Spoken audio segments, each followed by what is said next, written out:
Namaste and welcome to Bhoom of Bharat with Ramma Shivkumar, where we bring in GCC update each week. SRK Game Changers is a GCC consulting service organization providing advisory, governance, and setup services across talent, business operations, and workplace solutions. We deliver customized, high-performing GCCs that encourage artificial intelligence and digital innovation. We leverage the expensive skill talent pool, grooming the next generation leaders, and making GCC an indispensable part of corporations. Our tailored workplace solutions build technology as a core foundation. Thank you so much for your encouraging remarks and for recognizing the distinctiveness of our podcast format and the themes we explored with our guests. Today, we have yet another unique guest and a theme that we're going to be focusing on, Sameer Sheikh. Sameer is a technology and business transformation leader with over 25 years of experience building high-performing product and engineering organizations across SaaS, logistic, cloud, and enterprise platforms. So, Sameer, welcome to our Bhoom of Bharat podcast. Thank you, Rama. Thank you for having me here. Great, and looking forward to connect and speak more. Once, when I got introduced to you and then, looking at your profile, it was really, such a diverse profile that you have and the kind of work which you have done. So it's going to be really very good for our, viewers to also understand what exactly you do. But before that, to share with the viewers, our podcast theme today is going to be building intelligent GCC, product innovation, AI, and India's technology advantage. And we could not have had none other than Sameer to kind of come and talk about it. Before we get into the podcast, Sameer, once again, welcome to our podcast. And for our viewers, if you could basically introduce yourself. Thank you.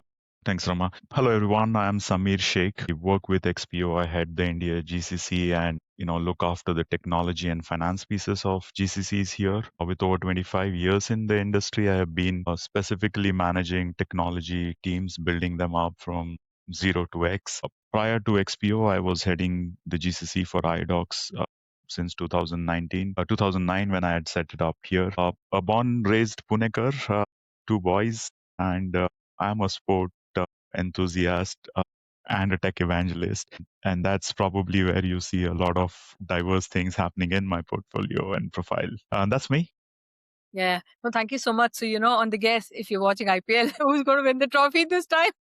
Well, I have none of my favorite teams out there, but I think I'm still going to cheer for the young Suryavanshi. I think the RR has some potential. No, yesterday, everybody's heart was broken when Mumbai Indians couldn't, win, get through the semi-final, this thing. So that's pretty bad. Okay. Coming back to the podcast. So, Smear, are we entering a phase where India is no longer chosen only for a talent and cost, but for strategic confidence and innovation capability? I think there's a change certainly happening in that space. Cost at a certain point was always considered to be an arbitrage. And, I don't think we need to, it will ever be changing in. Cost will still remain one of the key components. But I think the transition, the journey that Indian GCCs and the Indian ecosystem is taking in, it has moved away considerably for multiple reasons. I think, like you said, talent is one of the key reasons. I think the talent and the workforce that we have available, things that can be scaled very quickly, gives us a unique advantage.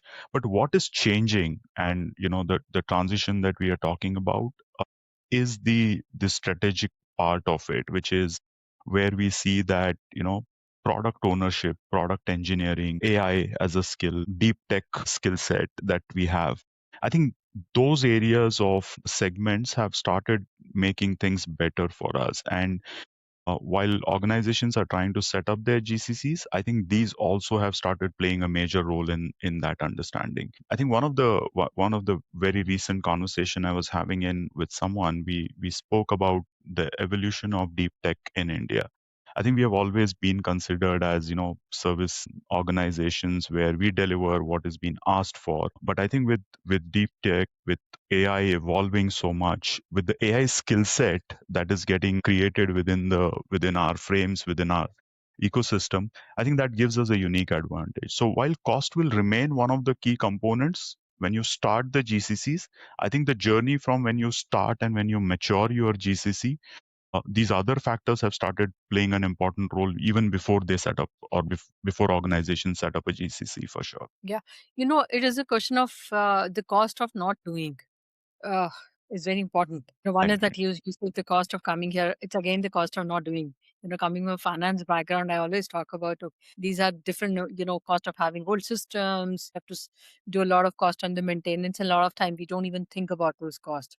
So good point, and I think a good point on the deep tech. I was also reading. There's a lot of focus on the deep tech. You see a lot of investments going on to that. So related to that point itself. So today, we see organization building proprietary platforms, AI accelerators, and digital IP from India. What does it take culturally and structurally for a GC to become an IP creation engine? So let's take a step back. When we started, I think our key focus has always been SLAs, productivity, delivering what has been asked for, and more precisely, trying to be cost efficient. As things started maturing as GCCs, and been into two different GCCs, yeah, and leading them from my experience, I can tell you that the most important thing that changes everything is the factor of ownership. And in the past, it has always been that somebody else owns the product, somebody owns, the whole, how I call it as P&L, the ecosystem, the interoperability model from the headquarters. And then in India, your engineers or your teams really, just abide or deliver what is being asked for. I think one of the biggest change that I have seen happening is when that ownership switches, a lot of different things start happening in. And the first key element I always said is I always say this is that it's the ownership.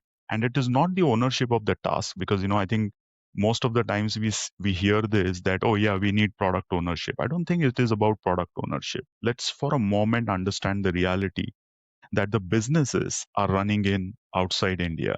So having the product ownership alone is not going to really help you, because the business understanding, the intimacy of the business, the thorough need know how we can make an impact really comes from there, as in a headquarter which is more closer to the business. But from an India standpoint, what works really is the problem ownership, not the task ownership. So if you understand that, okay, this is a type of problem that we as a business face, we can re-engineer the entire business model rather than just fixing up a problem.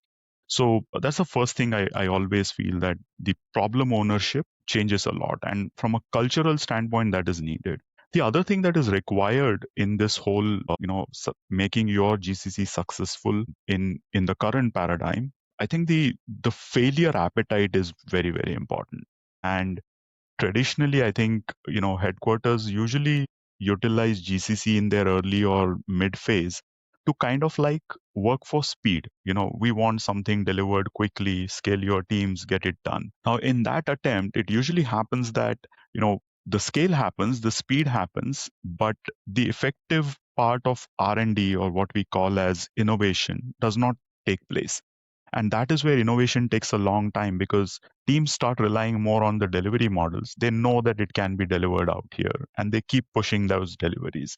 The innovation, the R&D doesn't happen. So the appetite to fail comes from the ability to say that, okay, go innovate. And that once that starts changing in, I think a lot of different things happen. I remember, in the past, when we were basically working out on a sort of a POC, and we had a particular process within our product ecosystem, our teams came up with a solution that basically required a user interface to minimize to like even almost a click, from probably a 20, 30 different clicks, which effectively means that entire process was automated inherently within the system.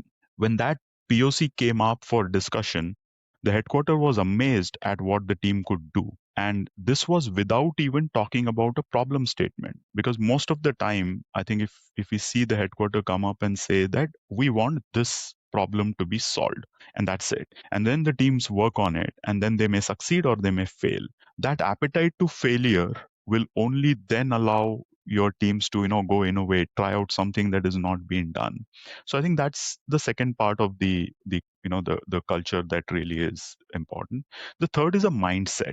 I think before you can make your GCC driving IP, driving innovation, there's a huge change required in the mindset both of the GCC and your headquarter or parent companies. And when I say that, I have an example basically where we say that, okay, I want a certain product to be launched and the whiteboard to market journey needs to be completed within next 2 months, and that's how the problem statement comes in. And then everyone is rushing towards meeting that 2 months deadline. Nobody is talking about what that MVP is, not, what value creation is going to happen. And that's probably where, the mindset plays a role. If there is a mindset to allow things to work, if there's a mindset to collaborate rather than dictate, if there is a mindset to, kind of like question, if there is a mindset to, change the status quo, and this applies to all both the segments really,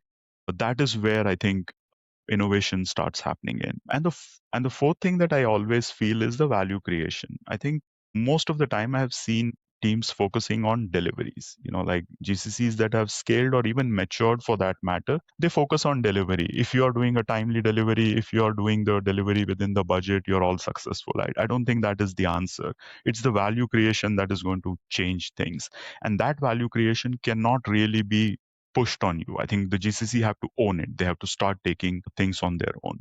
So I feel like these are the 4 5 factors that really play a role, in that maturity of innovating, creating IPs, bringing in innovation to your GCC. Yeah, no, that's a good point. And, if you look at it, the way things are also kind of, changing, going back to 94 when it was like complete cost centers, you will measure the SLAs. Yes, these are theirs, but those are more internal stakeholders. And we're talking about the business outcomes. How is your sales can improve? How is your NPV can be, better? And you can get more customers and you look at better products. I think that's a good part what you brought about the way, people are also looking at India, and India GCC is also moving the next step. So that's a good point. I would like to also focus related to there where we're talking about India Viksit Bharat 2047 vision, where we're positioning the country as a global innovation and digital economy leader. How do you see GCCs contributing to this journey, particularly in the area like product engineering, AI, innovation, IP? So how do you relate that? I know you spoke about how we kind of improving the value chain, but how do you think we are actually moving in this ahead? So I think Viksit Bharat is not just about the economic aspiration. I think for us, I think Viksit Bharat is the transition of building an identity, and GCCs are going to play a very very important role in that identity. And just for our viewers, I think I would like to say that when we talk about GCCs, they are no longer limited to technology or software alone. Now, I think we are moving in all the directions. I think we have GCCs that are spread out into almost every industry. And when we talk about how GCCs play or can play that role, I think I would certainly mention that AI is a buzzword, a big buzzword, but look at the talent adaptability of AI or towards AI from India. And I think you would see most of the leaders talking about AI. You will see academia moving into curriculums that are AI focused. You can see AI driven innovation getting leverage and incentives, not just on delivering something, but also on innovating, which is like, the government funded programs that are coming in. Those are the factors that are getting us ready for probably the next 10, 15 years that are going to revolutionize in one way or the other. And GCCs are playing a huge role in that, because I think I see people getting educated on the AI front. Talking about innovation, I think we have come to a point where we are probably, as a country, we are probably very innovative. It's just the switch of the mindset that is required. And I'm not really talking about the jugaad innovation. Yeah, I'm purely talking in about, like, look at some of the products. I mean, look at UPI, for instance, right? I mean, I think it has changed the way payments are done, not just here, and I think every other part of the world is really keen in adapting that. And that is the type of innovation that we really can bring into the world to solve a very very important problem. And it doesn't need to be like the biggest of the world problem. It can be a very probably niche problem as well. I think innovation is happening, and there are companies, there are organizations that are now investing in time and effort to build up and solve a problem that was earlier been considered as something that you don't even want to talk about. It is too petty to solve, it is too difficult to solve, there's a legacy around it, so we will not solve it. And I think that is changing. In IP creation is no longer starting in from enterprises or organizations or just startups now. I think if I was very recently attending college techathon, and I realized that I think our innovators are sitting in their classes at this stage, and they are getting ready to to come and shape the world. What they need from us as industry at this stage, and probably the entire ecosystem, is give them that guidance and direction to bring them into the forum and say, hey, your idea is great, but let's talk about problem solving rather than building a technology stack. And I think if we take that journey overall, I can certainly see that GCCs are going to be playing in more than bringing in revenue. There's no longer 2000 GCCs out here, generating 100 million, 100x million in the ecosystem. I think it is about like value creation that is happening in from here. Okay. No, that's a good point. So I think we've been talking about overall. Let's kind of focus on the mid market. So how do you see, especially for the mid market companies which are looking US, UK, Europe, they're looking to come to India, and now with the recent, visit of our Prime Minister to some of these countries. So any message you want to kind of, share with them? I think there are two aspects that I would certainly want to talk about. The mid or the smaller organizations. I think the while the GCC ecosystem in India is developing, you will not just see those macro GCCs shaping up. GCCs that are more than 5, 10,000 people. The nano GCC is also coming up and trying to solve very, very small, critical, typical problem for our industries that operate or businesses that operate out of Europe or US or other countries for that matter. These nano GCCs or micro GCCs, what we would call, they are not built to scale. They're built to solve problems. And when I see this, I see that, and going to my previous company, I think we started with probably like 20 people team, very, very focused on product engineering and development, for our flagship product. And I think we settled down in a couple of years only to realize that what we could deliver here, both in terms of innovation, not just maintenance and support, was tremendously value driven. We could actually get our newer customers get access to features that they never thought about. We sort of like brought in technology that was dream at some point. We collaborated with open source tech to move into things that was not possible for mid-sized company to go into a proprietary model, like so there were collaborations on the open source side, there were collaborations on technology, there were possible releases that could help the business focus and get things that they never thought they could do very easily. So my message to the mid-sized companies is like, I think they'll have to find right partners to work with in the initial scale. I think it's not going to be easy to just go start a GCC and expect them to deliver, like quickly. I think work with partners that can help them understand the whole ecosystem, understand the success criteria and rephrase that if needed, and then get into the journey. And I think like the talent pool is diverse, the options available are diverse, and not necessarily you need to start with the most difficult problem to solve. And like I think leverage on what our GCC ecosystem is strong at, which is technology and technology, innovation, and talent force. Wonderful. So, you said you've been, throughout been there here in Pune. So, and how do you see Pune also growing with this? So the Vidya se Maherkar, as it is called, the Oxford of the East. I think I have seen Pune changing drastically. I think, and when I say that, not just in the frame of technology or work or industries that are available here, but also in terms of how talent is developing, how cross cultures are actually evolving within the ecosystem, and then obviously the whole academia that is like surrounding our space. When I look at Pune, for instance, I think I really like to give a history to I would like to give a history to the viewers that if you look at other cities like Hyderabad or Bangalore, for instance, they're very, very specifically building themselves up for technology driven industries, technology driven GCCs or whatever you call it. Pune had a different advantage right from the beginning. Pune started with being a manufacturing hub, pharma manufacturing, OEM, automobile, all of these things had already been established right from 80s. So our education systems, our universities, our college curriculums, they also were built around them. And then all of a sudden in the 90s, when technology took a leap, we started seeing all these emergence of engineering colleges and technology curriculums coming up. Now we have reached a, a place where we have a cross domain pool of talent, which is like a sort of, a building talent force for any domain that you talk about. Like you talk about the semiconductor industry also, and you will find probably, you have colleges that have been investing in that for years. And so Pune gets that unique advantage as opposed to some of the other GCC or other GCC cities that are playing a role. Now coming into the academia part of it, I think we have a very unique and fair advantage because our talent can be scaled. It comes in from nearby cities, nearby towns, villages, and obviously I think there is a lot of Pune being an education hub. These people are not going to come in only for jobs. They're already here. They're like within the city, so you don't need to worry about the challenges for finding people from outside and relocations and other things.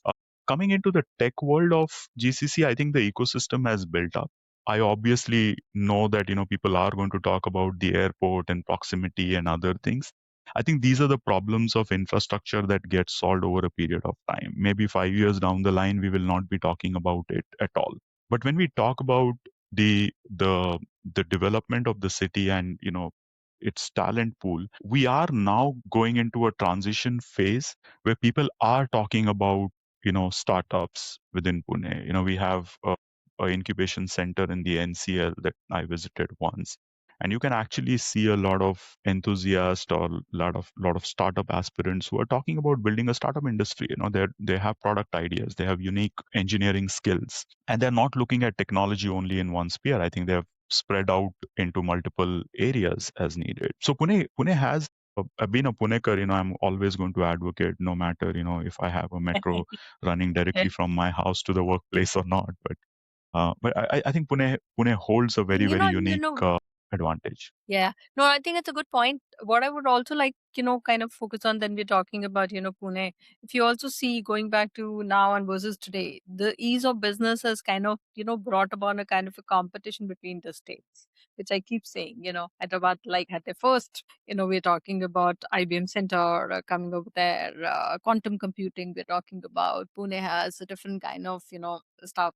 Pune has their own think tank, Pune International Center that we are talking about. So there's a lot. So it's not that you have to every time go back to Delhi or you have to go back to Mumbai for there. It has its own kind of, uh, specialities which are there certainly. And, each growing place, I stayed in London, so I can talk about, the outages, I can talk about infrastructure, complaints about it. So there's no end to anything. So if you look at, you have to look at things, how things are evolving and the kind of support system which it has kind of, created. So thank you so much. That's a good point. I would like to, and I always like to think about in terms of the future. So 10 years from now, what role do you think India-based GCCs will play in shaping the global, structure or the global corporations ecosystem? I think in the GCCs, or rather, India is going to play a catalyst role into all of this. I can just like I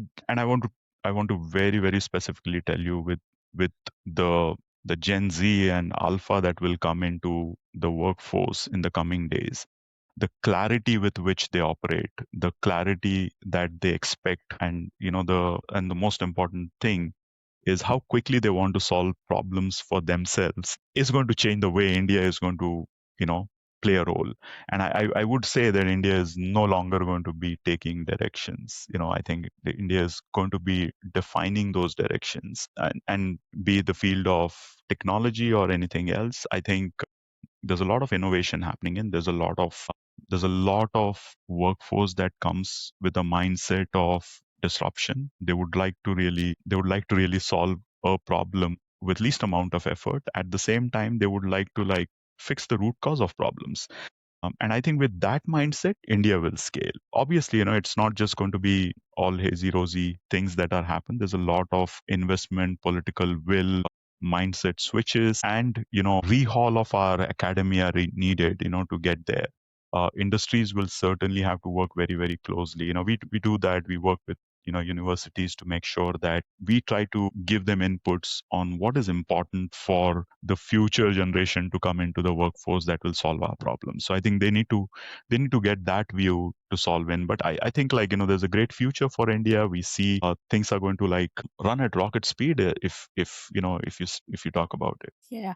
So thank you so much, Mir. I think you brought in a very powerful perspective on how India GCC ecosystem is rapidly evolving into a global hub for product innovation, AI capability, and IP creation, the agility, the focus on cybersecurity. You also highlighted next generation GCs increasingly becoming strategic enterprise engines, and how academia and government, they're playing a critical role in also the vision of Viksit Bharat 2047. So once again, thank you so much for joining us and having you as a guest today. Thank you, Rama. Thank you for having me. Great conversation. I think this was lovely, wonderful. Yeah. And for the viewers, thank you for tuning into this special episode of Bhoom of Bharat. Don't forget to subscribe for more insights on the ideas and innovation shaping our world. If you have any thoughts or stories to share on this topic, we would love to hear from you. You could connect with me on LinkedIn, SRK Game Changers, or drop your questions on our website, www.srkgamechangers.com. Until next time, namaste from Bhoom of Bharat.